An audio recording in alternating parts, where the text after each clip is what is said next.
Donc, segment vert ou rouge, plutôt simple. Là. Évidemment, on y va. En fait, je donne une affirmation et vous répondez vert si vous êtes en accord, rouge en désaccord. Évidemment, vous pouvez expliquer par la suite votre choix. Donc, comme à l'habitude, commençons avec un vert ou rouge sur le Canadien. Nick Suzuki maintiendra une moyenne d'1 point par match au cours de la prochaine saison. Julien? OK, fait que c'est ça. Peu importe blessure ou pas, il va avoir 1 point par match. Rouge. Je pense pas. Il va s'en approcher. Je pense qu'il va faire à peu près la même affaire, peut-être un peu plus. L'année passée, il a fait 66, il va faire 70, ou en tout cas, pas loin d'un point par match, mais ils ne savent pas faire qui jouer avec lui, puis la division atlantique est trop dure. Pierre-Carl?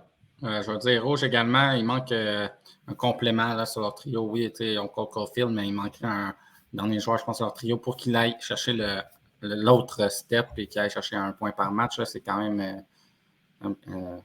Mais il va y arriver dans sa carrière un peu de suite. Éloi?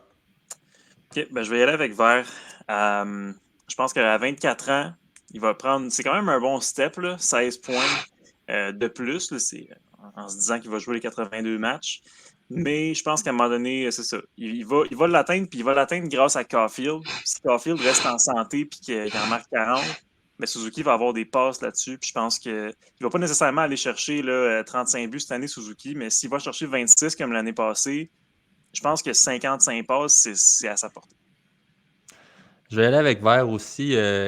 Également, c'est sûr que Cole Caulfield, sa santé va avoir un impact sur la production de Nick Suzuki. Parce que de son côté, Suzuki, on le sait, c'est l'homme d'affaires du Canadien. Là, joue des saisons complètes depuis déjà 3 ans maintenant de mémoire.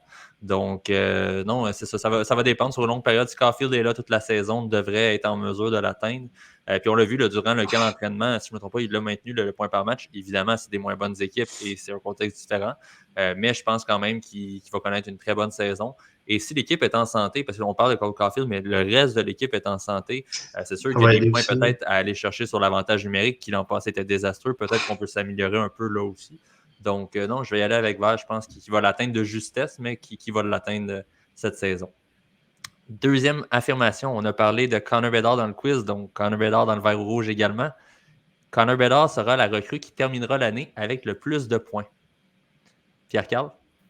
Vert, je pense que il n'y a pas de doute, là, même si, oui, on ne sait jamais ce qui peut arriver, mais tout ce qu'il y a autour de lui depuis des années, la manière qu'il a dominé dans le junior, avec l'équipe Canada junior aussi, je pense qu'il va être quand même assez dominant, sans dire qu'il va faire d'un point par match.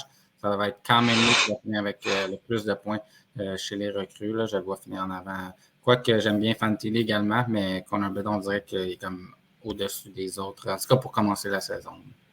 Éloi? Pour moi, Bédard, il y a cette coche-là. Si on regarde 2005-2006, si tu enlèves Ovechkin, parce que c'était comme 2 talents générationnels, mais si tu enlèves Ovechkin ou si tu enlèves Crosby pour Ovechkin, les deux avaient 30 points de plus que la recrue qui suivait, qui était Brad Boyes. Je pense que cette année aussi, il va y avoir une différence entre Bédard et tous les autres dans la course au Calder. Je vais aller avec rouge. Pas que je pense qu'il va connaître une mauvaise saison, au contraire, c'est que j'ai l'impression qu'il y a tellement de joueurs recrues, donc j'ai l'impression qu'il y en a peut-être un qui peut exploser dans une autre formation. Je pense notamment à un Logan Cooley avec les Coyotes, parce qu'évidemment, pour avoir autant de points que Bédard, il faut que le joueur puisse jouer beaucoup de minutes. Et je pense que Cooley va avoir ses chances en Arizona, et un peu plus vieux, mais pourrait peut-être être à peu près au même niveau, un peu au-dessus. Je pense aussi, on l'a vu durant les matchs préparatoires, Bédard a beau faire tout ce qu'il peut sur la glace, n'a pas vraiment d'équipe autour de lui. Ouais. Donc, tandis que les Coyotes ont quand même une formation qui s'en vient intéressante. Donc, je pense que ça pourrait aider un joueur comme Cooley à faire un petit peu plus de points. Mais je pense quand même, comme vous le mentionnez, que Bédard, au fil de sa carrière, va devenir le meilleur joueur parmi les recrues présentes actuellement et va probablement connaître des saisons plus prolifiques également que les autres. Julien? Je veux dire rouge. J'ai l'impression qu'il ne jouera pas tous les matchs. Il va peut-être avoir une blessure. Il est petit. Je pense que ça ne marchera pas comme il veut, essayer d'en faire trop. Il n'y a pas d'équipe, c'est surtout ça. Il n'est pas entouré. Zach Benson est mieux entouré. Cooley est mieux entouré. Donc, c'est vraiment... Il y a comme d'autres joueurs que j'ai comme l'impression, même Fantilli est mieux entouré. Il y a du sniper au pied club là-bas. Là. Fait que Fait que c'est ça. Fait que non, je vais dire rouge. Il y a quelque chose qui me gosse. Là. Je le vois tout seul aller avec Hall et Athanasiou. Puis je suis comme, il me semble, j'ai de la misère à me convaincre que ça va faire des points, ça. Prochaine affirmation. Jonathan Huberdeau redeviendra un joueur d'1 point par match cette saison. Éloi? Ouais, ben tu sais, moi j'ai prédit Calgary en série. J'ai prédit que Calgary rebondirait un peu cette saison. Puis oui, je pense qu'il faut que ça aille main dans la main avec que le fait qu'Huberdeau rebondisse. Donc je vais y aller avec vert. Je vais aller avec vert également. J'ai aussi Calgary en série, même je les avais 3e dans la division de mémoire. Et je m'attends à une bonne saison d'Huberdeau. En fait, tous les bons joueurs des Flames qui ont connu une saison difficile l'an dernier, je l'attribue en grande partie à leur relation avec Daryl Sutter. Donc, j'ai hâte de voir avec un nouveau style de jeu ce que ça peut donner. Et je crois qu'Huberdeau peut redevenir un excellent joueur. Par contre, qui ne justifiera pas son salaire des 8 prochaines années non plus. Julien? Vert. Mais parce que j'ai mis Calgary en série. Fait que j'ai pas le choix de dire vert. Parce que si Huberdeau ne fait pas le point par match, je pense pas qu'ils vont le faire. Pierre-Carl? Ça va être vert pour moi aussi. Je pense que l'année passée, c'était juste un faux bon. Là. Oui, il y avait une relation avec l'entraîneur. Là, on a un nouvel entraîneur-chef. Donc, je pense que ça va l'aider. Puis, toute l'équipe va avoir plus de liberté offensive. Puis, ça va contribuer beaucoup pour lui également.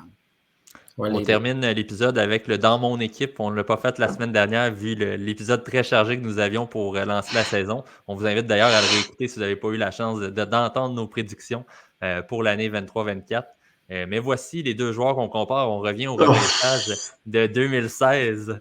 Donc, dans mon équipe, je souhaite avoir Patrick Laine ou Pierre-Luc Dubois. En termes de points en saison régulière, net avantage pour Laine. Un peu plus de matchs de jouer. Évidemment, en termes de buts, Laine est un buteur, on le sait tous. Donc, plus de buts pour Laine que pour Dubois. Et en séries éliminatoires par la suite, c'est Dubois qui a l'avantage, mais a disputé plus de rencontres également. Ce qui est quand même cocasse, c'est quand on regarde les plus ou moins en saison, Laine est atroce à côté de Dubois et en série, c'est plutôt l'inverse. Donc, Laine est dans le positif. C'est un peu surprenant. Mais voici, en fait, les deux joueurs que vous devez choisir, en fait, aujourd'hui. Commençons par toi, Pierre-Carl. Qui prends-tu dans ton équipe? Ouf, j'espérais qu'on ne commence pas nécessairement par moi. C'est un choix qui est quand même assez difficile. Là. Les deux joueurs ont leur pot et ont des contres également. Moi, je vais aller avec Patrick Laine. Ça reste quand même un franc-tireur. Il a un excellent lancer. Donc, tu sais, oui, il a connu des saisons coup-ci, coup-ça, mais je pense que, par exemple, cette saison, il pourrait rebondir avec plusieurs buts en avantage numérique notamment. Puis, ça va être le meilleur joueur défensif. Là, j'ai hâte de voir, par contre, parce qu'on l'essaie au centre cette saison. Mais, ouais, je vais prendre Laine, mais c'est quand même difficile. Là. C'est deux joueurs quand même assez proches pour moi. Ouais. C'est vrai que c'est pas facile. Cependant, je vais y aller avec Pierre-Luc Dubois. J'ai l'impression que c'est le joueur le plus complet. Puis aussi, Laine, si tu regardes les statistiques, il y a moins de matchs joués, donc il y a moins de points et tout ça, mais la raison, il y a moins de matchs joués aussi parce que. En fait, non, il y a plus de matchs joués. Ouais, non, c'est vrai, ok, c'est intéressant. Ouais, mais il y a un an de plus. Laine, en tout cas, dans les dernières années, il y a un peu plus de misère à rester en santé, puis c'est ça aussi. C'est ça aussi qui motive mon choix. J'ai l'impression que Dubois, il y a un style de jeu qui va moins dégringoler vite. Mais encore là, c'est vraiment difficile. De mon côté, je vais y aller avec Laine. Puis oui, pour ton info, je regardais en même temps. C'est que Laine a immédiatement commencé dans la Ligue nationale. Donc, contrairement à Pierre-Luc Dubois qui est retourné une année dans la Ligue junior majeure du Québec. Mais de mon côté, je vais y aller avec Patrick Laine. C'est un joueur plus spectaculaire, c'est un franc-tireur comme Pierre-Carl le mentionnait. Évidemment, les deux, j'ai l'impression, ont des problèmes au niveau de l'attitude. Je pense pas pour rien non plus qu'un joueur, exemple comme Dubois, est déjà rendu à sa 3e équipe. Je comprends que ce n'est pas nécessairement des marchés intéressants qu'il a eu à Columbus et Winnipeg, mais tout de même, quand à chaque fois tu demandes à être échangé parce que ça va moins bien, pour moi, c'est un red flag. Donc, j'ai l'impression que Patrick Laine, justement, peut avoir une saison qui rebondit cette année. Donc, tu sais, l'an passé, il connaissait une très bonne saison quand même sur le plan individuel avant sa blessure. Donc, non, j'ai l'impression qu'une fois, exemple, en série, peut-être peut aller te chercher 1 ou 2 buts qui te permettent d'avancer. Pourrait t'en coûter aussi, là, mais je pense quand même qu'il peut avoir un plus gros impact sur son équipe. qu'un Pierre-Luc Dubois, malgré le fait qu'il est plus complet, mais il y a quelque chose chez Pierre-Luc Dubois que j'aime pas et qu'en série, je trouve, va pas démontrer qu'il peut être un joueur d'impact pour une équipe. En tout cas, pas un joueur à 8,5 millions. Julien? Je vais avec Patrick Laine. Ce gars-là, il peut pogner à la POC puis juste aller compter s'il veut. Il veut pas tout le temps, il veut pas souvent. Il attend beaucoup qu'on y offre quelque chose. Par contre, j'ai l'impression que je lance pas à la serviette, il a tellement été mal entouré. Bon, on s'entend Winnipeg, là, ça fait 4-5 ans que c'est le bordel. Okay? Fait que pour un jeune qui arrive là, c'est sûr que c'est pas évident. Je pense que c'est un peu mieux à Columbus, mais je pense pas non plus que c'est parfait. Mais Fantilli, c'est un gars A1 personnalité. Ils sont allés chercher Severson, je pense que c'est un bon vétéran. Goodbranson pour jouer à gardienne. Boone Jenner, très bon gars, du sens de la patinoire. Donc, il y a quand même des individus qui m'inspirent confiance pour la suite des choses. Donc, ouais, je vais y aller avec l'aîné, puis j'espère que justement son expérience au centre, ça va peut-être développer un peu plus son sens défensif. Peut-être que ça va l'aider dans son développement. C'est peut-être une bonne stratégie de Pascal Vincent, c'est pas fou. Ouais, puis